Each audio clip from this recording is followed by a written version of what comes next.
नमस्कार, मैं हूं सुनील बॉबी और आप इस समय देख रहे हैं अपना खास कार्यक्रम बिहार समाचार, जहां बातें करते हैं बिहार की, खबरें होती है बिहार की खबरों के साथ साथ देश दुनिया में क्या कुछ चल रहा है, तमाम खबरों से हम आपको कराते हैं अपडेट। बिहार में शिक्षा रोजगार का क्या है हाल और गांव की सरकार को लेकर क्या कर रही है बिहार सरकार, तमाम खबरों से हम आपको कराते हैं अपडेट। बिहार की पहली और बड़ी खबर बता दें कि बिहार में 50 फीट से नीचे जलस्तर वाली पंचायतों में बनेंगे अब पोखर। तो पंचायतों के लिए यह बड़ी योजना बताई जा सकती है कि अब हर पंचायत में पोखर बनाने की योजना है ताकि जलस्तर नीचे की ओर ना जाए। दक्षिण बिहार के 17 जिले में होगा भूमि और जल संरक्षण का काम। कृषि विभाग ने 46 करोड़ रुपए जारी कर दिए हैं। 50 फीट से नीचे जलस्तर वाली पंचायतों में बनेंगे अब पोखर और 479 पोखर खोदे जाएंगे। 389 अवरोधक बांध भी बनेंगे। 1600 आहार का जीर्णोद्धार भी किया जाएगा। और किन किन जिलों में बनना है, काम होना है, हम आपको बता दें। बांका, मुंगेर, जमुई, नवादा, गया, औरंगाबाद, रोहतास, कैमूर, लखीसराय, शेखपुरा, नालंदा, पटना, जहानाबाद, अरवल, बक्सर, भोजपुर और भागलपुर में काम होगा। चिन्हित होगी पंचायतें। आपको बता दें कि ऐसे जिले जहां भूगर्भ जलस्तर में लगातार गिरावट हो रही है, ऐसे क्षेत्र की पहचान की जाएगी। यहां की उन पंचायतों का चयन किया जाएगा जहां का जलस्तर 50 फीट से ज़्यादा नीचे चला गया है। इसके लिए पीएचडी की मदद भी ली जाएगी, यानी कि पंचायतों में देखा जाएगा कि कहां का जलस्तर 50 फीट से नीचे चला गया है, वहां पोखर खोदने की पीएचडी विभाग की योजना है। उसकी उनकी जिम्मेवारी बिहार सरकार की ओर से मिली है। दक्षिण बिहार के जिलों में इन पंचायतों का जलस्तर 50 फीट से नीचे चला गया है, वहां आहार पोखर बनेंगे। पुराने आहार का जीर्णोद्धार भी किया जाएगा। अवरोधक बनाकर वहां जल संरक्षण का काम किया जाएगा ताकि मिट्टी की नमी बरकरार रहे। इससे फसलों का भी उत्पादन बढ़ेंगे। कृषि विभाग इसके लिए करीब 46 करोड़ रुपए जारी किए हैं। इन राशि से दक्षिण बिहार के 17 जिले में 389 खाद्य अवरोध यानी खाद्य अवरोधक, 1610 आहार का जीर्णोद्धार और 201 मेड़बंदी और 270 चेक डैम, 779 जल संचयन तालाब और 292 फार्म तालाब बनाए जाएंगे। इसके अलावा 110 हेक्टेयर की भूमि समतलीकरण का कार्य भी कराया जाएगा। और इधर हम बता दें कि निकाय चुनाव आज शाम थम जाएगा। प्रचार का शोर बताते चले कि बिहार में नगर निकाय आम चुनाव का व उपचुनाव को लेकर चुनाव प्रचार का शोर बुधवार की शाम 5 बजे समाप्त हो जाएगा।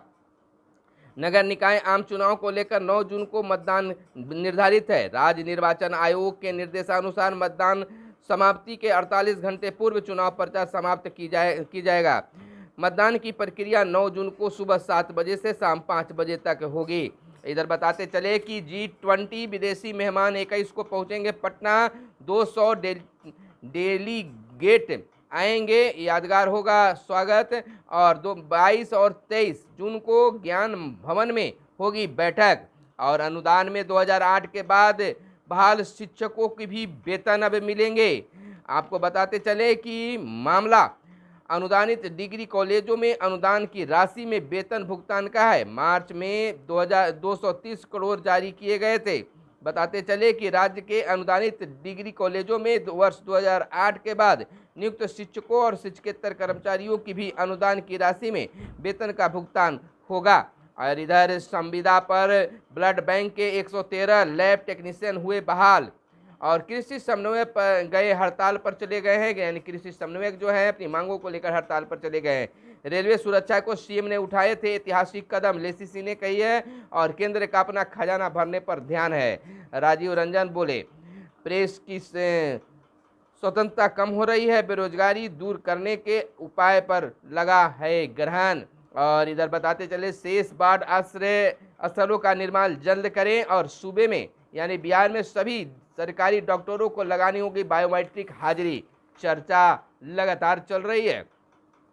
सारण और वैशाली सदर अस्पताल में व्यवस्था लागू। 1 माह ट्रायल के बाद अन्य अस्पतालों में लागू किया जाएगा यह बायोमेट्रिक हाजिरी का व्यवस्था। इधर डॉक्टर ध्रुव ने राज्यपाल को भेंट की अपनी 2 पुस्तकें। तो वहीं बाल श्रम निषेध दिवस 12 जून को मनेगा। दत्ताश्रेय होसबले ने सीपी ठाकुर से की मुलाकात। और वहीं अरबी फारसी विश्वविद्यालय के कुलपति सचिव बने कामेश। अब पीपीयू स्नातक में दाखिले को आवेदन आज तक लिया जाएगा। और CISE अंग्रेजी के पाठ्यक्रम में बदलाव और ब्रेटॉन में प्रोग्रामर के लिए रजिस्ट्रेशन 12 से होंगे। वास्तविकता परीक्षा में के प्रवेश पत्र आज फिर मिलेंगे। और किसानों को मुफ्त बीज के लिए 50 करोड़ मंजूर किए गए हैं। बाढ़ और सुखाड़ से खरीफ फसलों के संभावित नुकसान को कम करने के लिए राज्य सरकार ने उठाया बड़ा कदम। कैबिनेट का यह फैसला है। कैबिनेट में कई फैसले लिए गए हैं, आदेश दिए गए हैं। राज्य सरकार प्रदेश में अल्पवृष्टि, बाढ़ आदि के खरीफ फसलों से संभावित नुकसान को भरपाई के लिए इस वर्ष बीज वितरण पर 50 करोड़ रुपए खर्च करेगी। मंगलवार को मुख्यमंत्री नीतीश कुमार की अध्यक्षता में हुई कैबिनेट की बैठक में इन प्रस्तावों को हरी झंडी भी मिल गई है। बैठक में 9 प्रस्तावों पर कैबिनेट की सहमति भी बनी है। पहला आपको यह मिला बीज उत्पादन को लेकर, और दूसरा सैप के 3566 जवानों को 1 वर्ष का अवधि विस्तार किया गया। तो वहीं तीसरा है अरवल के करपी में खुलेगा डिग्री कॉलेज, जमीन हस्तांतरित किए गए हैं। चौथे नंबर पर हम आपको बता दें कि ग्रामीण बैंकों में राज्य सरकार ने अपनी पूंजी दी। और 5वीं मुहर लगी है। आरा मिलों की संख्या 1919 से बढ़ाकर 3200 की गई। तो यह थी आपको कैबिनेट की बैठक की जानकारी। तो वहीं पर बता दें कि राष्ट्रपति द्रौपदी मुर्मू को सूरीनाम का सर्वोच्च नागरिकता सम्मान मिला है। मित्रता की बात है। और पीएम मोदी ने दी इन्हें बधाई। इधर हम आपको बताते चले कुछ और खबरें जो आपके लिए काम की खबरें हो सकती है। बिहार के 39 लोगों की अब तक गई जान, 21 लापता बताए जाते हैं। बालासोर हादसा की यह बात है। राज्य के अफसरों की टीम ने उड़ीसा के मुख्य सचिव से ली जानकारी। 47 घायल यात्री बिहार के उड़ीसा के विभिन्न अस्पतालों में भर्ती हैं। मरने वाले 12 जिलों के लोग हैं। इधर अगवानी पुल पर IIT रुड़की ने सरकार को सौंपी रिपोर्ट। आपको बताते चले कि 12:43 पर इंजीनियरों को सुपर स्ट्रक्चर में सुनाई पड़ी थी आवाज़। और 12:50 पर संग्रेड से एक छोटा सा टुकड़ा क्रैक कर नीचे गिरा था। लोहिया पथ चक्र भी AC सिंगल के जिम्मे है। और इधर बाढ़ राहत शिविरों में अब पीड़ितों को 1000 रुपये मिलेंगे। बिहार के मुख्यमंत्री का बड़ा ऐलान है। अब तक पीड़ितों को 600 रुपये मिलती थी मदद। CM राहत कोष न्यायिक परिषद की बैठक हुआ संपन्न। इधर औरंगाबाद में 40 लाख के गहने की लूट हुई है। अपराधियों ने भागने के दौरान की फायरिंग और बाइक सवार 3 अपराधियों ने दी घटना को अंजाम। किसानों को बीज के लिए 50 करोड़ मंजूर। तो वहीं 40 लोगों को खरोच तक नहीं पर निकली जान। यह बालासोर की घटना है। और मणिपुर में उग्रवादी हमला, BSF जवान शहीद हुए हैं। और इधर हम आपको बताते चले कुछ और खबरें फटाफट अनजान में, जो आपके लिए शायद काम की खबरें भी हो सकती है। इधर हम आपको बता दें कि गुणवत्तापूर्ण शिक्षकों की बहाली के प्रति सरकार गंभीर है। बिहार प्रदेश राष्ट्रीय जनता दल के राज्य कार्यालय में उप मुख्यमंत्री तेजस्वी प्रसाद यादव के विचारानुरूप शिक्षा मंत्री प्रोफेसर चंद्रशेखर तथा पिछड़ा एवं अति पिछड़ा कल्याण मंत्री अनीता देवी ने सुनवाई कार्यक्रम में शामिल होकर सुनवाई करते हुए प्राप्त प्रतिवेदन के आलोक में संबंधित विभाग एवं विभिन्न जिला के पदाधिकारियों की कार्रवाई हेतु आवश्यक दिशा निर्देश दिए हैं। इस अवसर पर शिक्षा मंत्री प्रोफेसर चंद्रशेखर ने कहा कि शिक्षक की बहाली के प्रति बिहार विकास के शिखर पर मुख्यमंत्री नीतीश कुमार युवाओं और बेरोजगारों के रोजगार के प्रति चिंता करने वाले उप मुख्यमंत्री तेजस्वी प्रसाद यादव गुणवत्तापूर्ण शिक्षकों की बहाली के प्रति पूरी तरह से गंभीर हैं। वहीं हम आपको बताते चले कि प्राथमिक शिक्षा निदेशक से मिले शिक्षक। प्राथमिक शिक्षा निदेशक पंकज कुमार से TAT STAT उत्तीर्ण नियोजित शिक्षक संघ गोपगुट का एक प्रतिनिधिमंडल मिला। प्रतिनिधिमंडल ने प्राथमिक शिक्षा निदेशक को बताया कि 6ठे चरण के नवनियुक्त प्रारंभिक शिक्षकों का वेतन सर्टिफिकेट जांच के नाम पर रुक जाने से उनके समक्ष आर्थिक संकट की गंभीर समस्या बनी हुई है। ऐसी ही स्थिति में शारीरिक शिक्षक अनुदेशकों की भी है। प्रतिनिधिमंडल ने यह भी बताया कि पहली से 5वीं कक्षा में B.Ed युक्ताधारी शिक्षकों के संवर्धन कोर्स में विलंब से उन्हें परेशानियों का सामना करना पड़ रहा है। इधर नवनियुक्त सेकेंडरी +2 शिक्षकों के बिना सर्टिफिकेट जांच अब 31 जुलाई तक वेतन मिल जाएगा। जैसा कि आप जानते हैं कि नवनियुक्त कई शिक्षकों का वेतन जांच के नाम पर रोक दिया गया है, लेकिन अब 31 जुलाई तक उन्हें वेतन देने की बातें भी की जा रही है। इधर बीईओ से शोकॉज का आदेश जारी किया गया है। यह खबर निकल कर आई है सिवान रघुनाथपुर से। पंजवार पंचायत में हाल में नियोजन इकाई द्वारा 14 अभ्यर्थियों को शिक्षक नियोजन पत्र दिया गया। नियोजन का यह मामला सामने आने के बाद डीएम ने विभाग की समीक्षा बैठक रघुनाथपुर के बीईओ से कारण परीक्षा करने का आदेश दिया।